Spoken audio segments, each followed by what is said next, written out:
এখন অনেকে বলে নবীদের মদিনা শরীফ শুয়ে আছে কবরে, নবীর কবরকে রওজা কইও না। বেদাত কি রে ভাই, নবীর ব্যাপারে তুই বেদাত করছিস কারণ কি?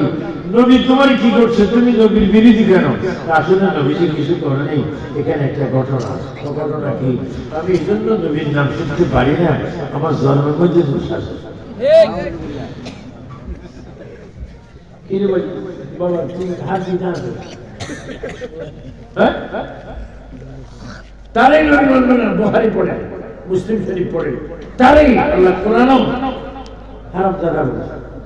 এই যে খতম তারাবি হবে, ওখানে কয় পারা খতম?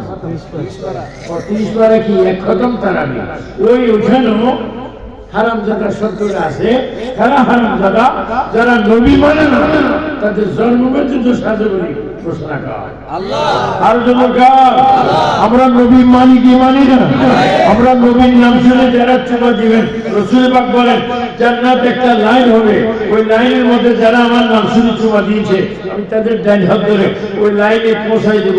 তারা লাইনে যাওয়ার পরে একসাথে ইয়া রাসূলুল্লাহ বলে বলে চুমা দিয়ে দিয়ে জান্নাতে যাবে। অনেকে বলে ওইগুলা কিতাবও নাই, হাদিসও নাই, কত দলিল নেই। আমি বলবো বাবারে সব জায়গা আছে, তোর নসিবে নেই।